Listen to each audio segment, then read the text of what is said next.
Aujourd'hui, dans la rubrique Carnet de santé, nous allons parler de la parodontite, affection bucco-dentaire, faisant partie des maladies parodontales, peut-être à l'origine de la perte des dents et la détérioration des tissus et les os de la bouche. Pour en savoir davantage sur cette pathologie, Aïssata Traoré et Omar Koïta sont allés à la rencontre du professeur Ousseini Diawara. Il est parodontologiste et chef des services de parodontologie au CHU Centre national de dentostomatologie. Attention, certaines images peuvent choquer.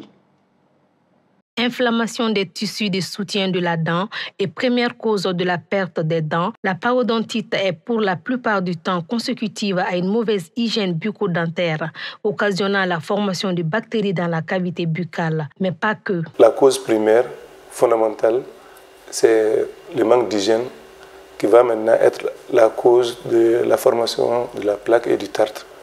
Mais plaque, tartre, ça contient aussi vont contenir des microbes. Donc la cause primaire, c'est les microbes. Ensuite, en plus des microbes, vous avez aussi le stress et vous avez aussi un environnement dentogingival. Par exemple, quelqu'un qui aura les dents encombrées, il ne pourra pas avoir une bonne hygiène. Ensuite, quelqu'un qui a aussi des maladies générales comme le diabète, le VIH-Sida, les maladies cardiovasculaires, toutes les maladies systémiques ont des facteurs communs de risque avec les maladies parodontales, mais surtout le tabac.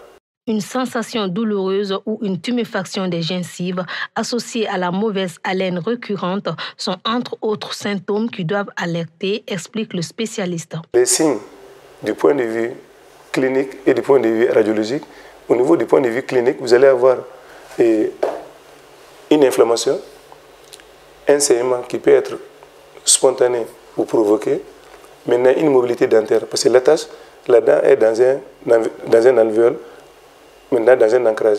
Et si l'ancrage descend vers la racine, il y aura une mobilité.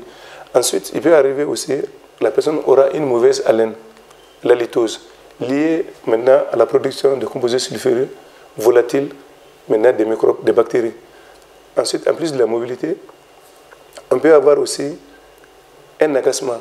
La personne a l'impression qu'il y a quelque chose sous les gencives, qu'on appelle prurite. Donc la personne sent un corps étranger au niveau de la gencive. On peut avoir la douleur aussi. Très généralement, les cas sévères de parodontite nécessitent un diagnostic précoce et une prise en charge multidisciplinaire, car les maladies parodontales peuvent entraîner des complications, souligne le professeur Diawara. Ça peut amener comme complication des problèmes gastriques. Parce que la cavité buccale ne parvient pas à jouer son rôle. Ces bactéries qui sont au niveau de la cavité buccale peuvent maintenant, à distance, provoquer des problèmes au niveau du cœur, au niveau du foie, au niveau du rein, comme la carie. Aussi, souvent, il nous arrive des fois, les personnes qui ont des maladies parodontales, des parodontites associées aux maladies systémiques, de travailler avec le diabétologue, avec celui qui s'occupe de la drépanocytose, maintenant même au niveau des gynécos et des pédiatres. Parce que la parodontite, chez la femme enceinte par exemple, peut être la cause d'un avortement spontané. Une femme enceinte qui a une parodontite peut donner naissance à un enfant de faible poids. L'enfant n'aura pas les 2,5 kg. Mais chez l'homme aussi, ça peut être aussi la cause maintenant d'impuissance sexuelle. Les maladies parodontales sont très répandues dans le monde et constituent un véritable problème de santé publique. Les spécialistes de la santé buccale préconisent donc une bonne hygiène de vie et bucco-dentaire, mais surtout éviter les facteurs de risque comme l'alcool, la drogue et le tabac.